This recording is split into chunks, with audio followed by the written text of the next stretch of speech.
Hey guys, it's now going to start raining, which is a pain in the bum on my shed. It's absolutely cold here, so I'm going to film these in little bits. This one, I was planning to do a technique spotlight every month, but I'm just so excited for them that over the next couple of months, I'm probably going to do more than one a month. This next one I'm really excited about, mainly because you guys have been excited about it. So if you're over on my Instagram, I got so much feedback from this one. This is scribble drawing. This here is the picture that started it all. That's the picture that started the whole thing. I've heard about this scribble drawing quite a bit. I originally saw it, Mad Charcoal, over here on YouTube. Check him out, amazing. He does a tutorial on how to do it. And I kind of went, oh, okay, yeah, cool, whatever. I don't want to copy it. So I kind of left it for about 6 months or so since I watched that, and I thought I'll have a crack at doing it. I feel like there's somewhere else that I've seen it though. Where have I seen it? That's the next question. I don't know. But I thought it might be a cool thing to try and to add to my repertoire of drawing techniques, ugly drawing techniques. And let me tell you, it's so good, but it's so challenging as well. So when you're doing it, you're basically just scribbling. You're scribbling on the page, and I'll show you exactly my process a little bit later on. I've kind of stolen quite a bit of it. Not stolen, probably shouldn't say that. A lot of this is what Mad Charcoal talks about in his video, so head over to him as well, give him some love because he does it too. There's some things that I've done to try to make it my own. I like using colour. That's one big thing. It's funny because since I did this first one, I have changed the way I do it a lot too. So I'm going to take you along for the ride. A couple of things this does. Let's have a talk about the benefits of this one. It's been a struggle for me, let me tell you. You may notice in all of my artworks, line is such a big thing in my artworks. I love different qualities of line, and a lot of my artworks have outlines. Like the lines make the structure of it. The lines are what make the shape and the tone and blah blah blah. This is line in a whole new way, because the line, yes, makes the shapes, but in a different way. I'm not doing just the outline. The line is actually not the outline at all. And so as I've been doing it, I've had to remind myself not to just scribble the outline and I just get this outline of an animal. That's not the point. I'm challenging myself, and it's been hard. I'm not gonna lie to you, it's been hard. The way I've been doing it is I've been looking at the larger shapes, so I kind of look at the general big silhouette of, for me, the animal that I'm drawing. I do the large silhouette, and then I start doing some slightly smaller shapes, and like I'm making shapes out of multiple lines, not around the outside. Show you some of my examples. I've been so into it, it's not funny. It's been great because I've been right into my fountain pen. I've gotten some fountain pens. This was done using my Lemmy fountain pen. It was mainly to try out my Lemmy fountain pen, see how it was like. It was amazing, absolutely amazing. The downfall is, great for sketchbooks, fountain inks are not light resistant. They're not fade proof, they're not light fast, that's the word I'm looking for. So this is, while it's cool, I couldn't rip it out and sell it because it would fade within months. Like, it's not, most of them are dye based, and means that they're just gonna fade really quickly in the sun. This might turn into a print one day, I don't know. A little bit of ink's come through the page, maybe one day, I don't know. So then I started playing around with, okay, I want to be able to sell some of these because I think they're cool, and I want them to be part of my body of work and part of exhibitions and my portfolio and things like that. So I needed to work out other strategies. So one of the things I tried was literally just using a ballpoint pen. Now this, funnily enough, I got a pack with a ballpoint pen and the fountain pen. So I'd use because it's a document ink in the ballpoint pen, it should be more light fast because it's water resistant, so it's got more pigment in it. so it should be good. So I did this little tiny one on just some watercolor paper. Thought it was cool. I think it works better bigger, just saying. So that was cool. So thought I'd do that. This was with a different fountain pen that I got with some Pilot.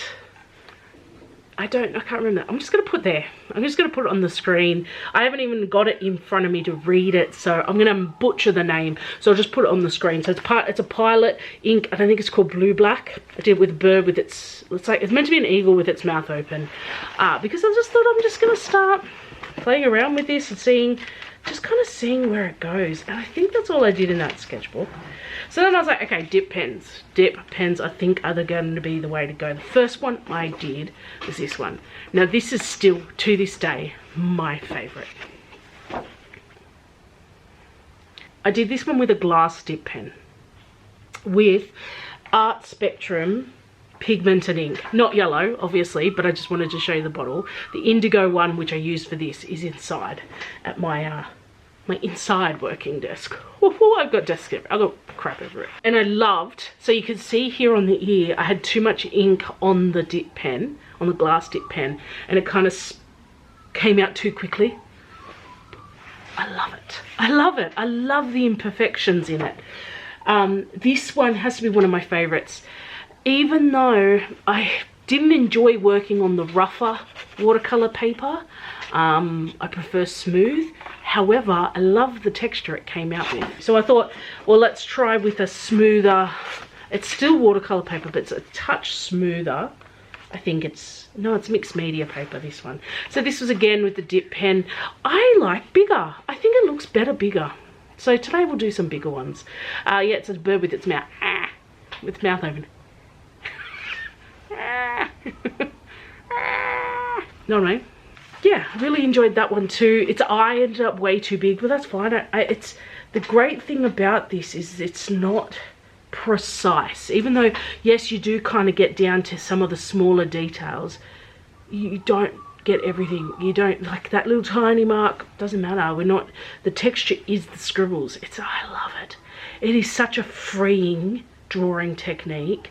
And it just doesn't matter what it looks like. It's so good. I love it. I love it. So I have enjoyed working in this particular sketchbook of mine. This is a big one I got from Temu about a year ago. It's got really smooth paper. It's really quite thin though, so sometimes you see the ink's kind of gone through. Oh, here's another one I did. That was with a dip pen as well. But again, yeah, ink goes through the paper, which doesn't really bother me in a sketchbook. And especially one that's got so many pages, like it just doesn't bother me at all. But the paper's smooth, and so it's just, the pens and things seem to glide more over the top, which I like. Today we're going to do a few together. The first one we're going to do, which I'm so excited about. Yesterday in the mail I got these sketchbooks. Now, before we go on with this, see this sketchbook? This is my art on fabric on a sketchbook. So Bound to love them. I've talked about her sketchbooks before. They're absolutely freaking amazing. She's currently doing all these collabs with people where you send her your artwork, she gets it printed on fabric onto journals. So I got 3. I'm keeping one. I'm going to break it in today with a scribble sketch, scribble drawing, and 2 are going to be for sale in my shop update. Now, if you want to know exactly when my shop update is, you need to be on my email list. But unfortunately, when this video comes out, I think my shop update's already happened. I think. If you want to get your hands on one of these sketchbooks, you may have already missed out, but jump over onto my website and have a little look. And if you don't want to miss out on the next shop update, subscribe to my email newsletter. Link will be down below, because I've got another lot coming. There's 5 this time. I've created a pattern out of some of my ugly art. I'm not sure. I don't think it's going to be as good as this one, to be honest. We'll see how it goes. The pattern's not the best. It's kind of my first pattern I've done in a long time. I like it, but I don't know. Oh, we'll see how we go. They're going to be square too, because it's a square pattern. So yeah, so want one of these, jump over to my website. They might still be there. There might still be 2 there. This is the one I'm keeping. And it's the one we're going to work in first. So I'm going to first of all work in this, which has hot press watercolor paper, so 300 GSM watercolor paper, hot pressed, and I'm going to be working in my Lamy fountain pen. Now the ink in this one is just it comes with a cartridge. I don't like wasting, so I thought I'm going to use it because this is in my sketchbooks anyway. I've got one of the converters to be able to put my own ink in. I think I might get some different colors. I don't know. I'm obsessed with the indigo, but the ink in this is like a blue. It's like a fairly bright blue. You'll see it when we saw it. So we're going to do it on this with this. I'm going to have a crack at doing an A3 one using, again, hot pressed watercolor paper. Probably with, I've got this dip pen, and I've also got, which I think is actually still inside, my glass dip pen. So I'm going to try this dip pen and see how it goes. We might even do the glass dip pen. Let's get started.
Next one, I'm going to talk you through my process this time. I'm going to use this dip pen by Montmartre. I'm actually not entirely sure what the nib is. It's a number 5, so if you get that set, it'll have a number 5 on it. It's not the finest, but it's not the fattest. It's like the medium nib, one of the medium nibs. I'm also going to be using an acrylic ink. I really like Daler Rowney, and the three main inks I use all the time are Art Spectrum pigmented inks, Daler Rowney, and Liquitex. They're my 3 favourite inks. The reason why is they're a lot more fluid. I have these Atelier ones. They don't work well with the dip pen. They're just too thick. I'm not a massive fan. They come out really shiny and stuff too. So these 3 here are my faves. Today we're using this Daler Rowney one, and it's actually olive green. I haven't used it before, I don't think, and I thought I'm just going to start using some of the colours. So I've got it here in my little thing, and I'm actually, you guys know I am a fan of using the same reference photos, but today I'm not going to. This is not, the reference picture I'm using today is not one that I've taken, so I'm not going to share it with you, this one. It is just from one of the Facebook groups that I use. So my first step is I literally scribble all over. And see that? Oh, I don't care about that. See, this paper, this is that same paper that's slightly rougher, and you can hear that my pen is just not gliding over it as well as I would like. So I'm literally just going to do some scribbles. And the good thing is I really like these squirrely whirlies, but you want to try and vary it a little bit. You also want to do some scratchy ones like this. I sometimes do just these big, or just big scribbles. It doesn't matter. I scribble all over the page. That's the first thing I do. Now I'm actually going to see, I already am starting to get into the habit of drawing the outline. You don't want that. We are trying to make a mass of scribbles that eventually will be a picture.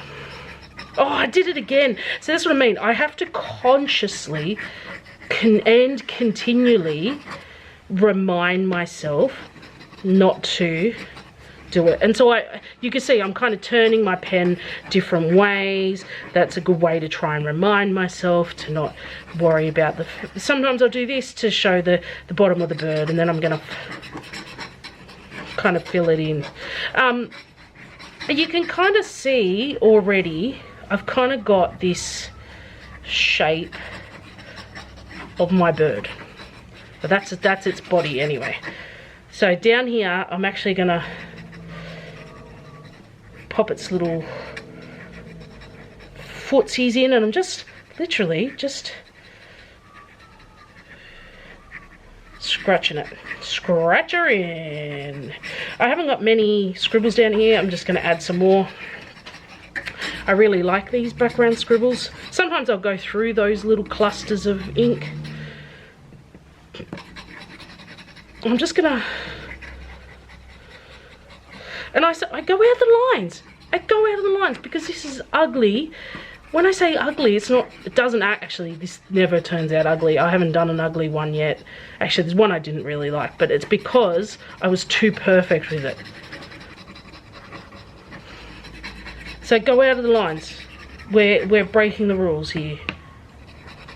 I want a bit darker down here. All right, so I'm gonna, down this part down here is a lot darker down here because it's the, if you're wondering, it is a lorikeet that I'm doing. So this bit down here is actually like blue. So you can see my scribbles are a lot smaller now because I'm adding more details. And I'm going to come back up to the head, and I'm going to darken the whole head. Oh, except for its beak. So I'm going to kind of go around it. I'm going to try and use a bit of that negative space. I haven't quite perfected like like actually leaving this bit blank and still being able to read that it's a bird.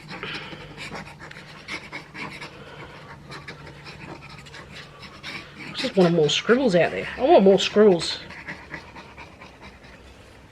So, but like I'm trying to, and you can see, like I just moved a little closer then because I'm getting to smaller stuff, but you don't want to be doing this. You're going to get too tight. Hold it further back and just do it a lot looser. That's the whole point. You're doing this really loosely. I'm going to pop in roughly here is the eyeball. I don't want to go too big, but I'm going to kind of make it darker around the eyeball. I want to make the whole head here quite dark. You can hear how scratchy this paper is.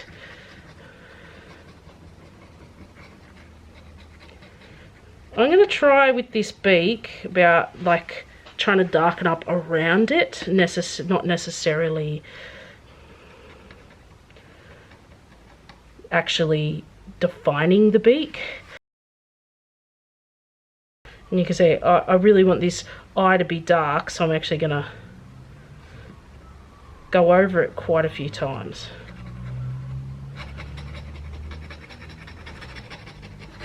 Now if you look at that you go, oh, it's not great. Actually it looks better, and I think it looks better on the screen of my camera than it does in real life, to be absolutely honest. There's been a few where I've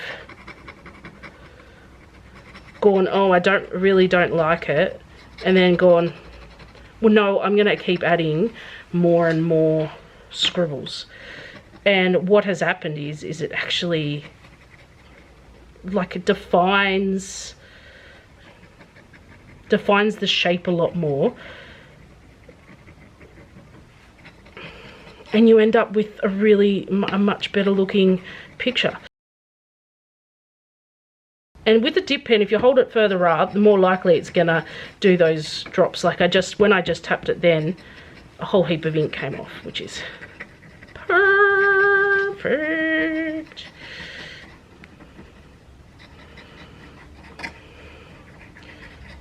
Now this part of the body doesn't have a great deal of detail. I'm actually not going to put any more detail there.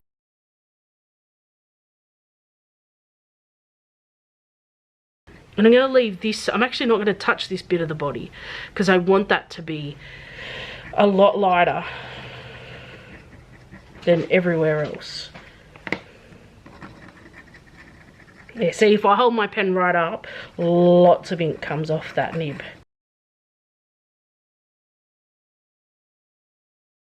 And the other thing you've got to remember as well is this is just, we're trying to loosen up. We're trying to make something ugly. So you don't want to get bogged down. Don't get bogged down in details. I started getting bogged down there with its feet. I'm going to leave them because I don't want the feet to detract from the head and face, which I'm going to make darker. I want that beak to really kind of stand out. And you can see I'm a lot tighter now, and I'm scribbling a lot smaller, and that's okay. Right place, right time, I suppose it is, isn't it? I don't know, I'm tempted to call this done. I do want it not to be in the middle of nowhere, so I'm just going to hint at a branch here.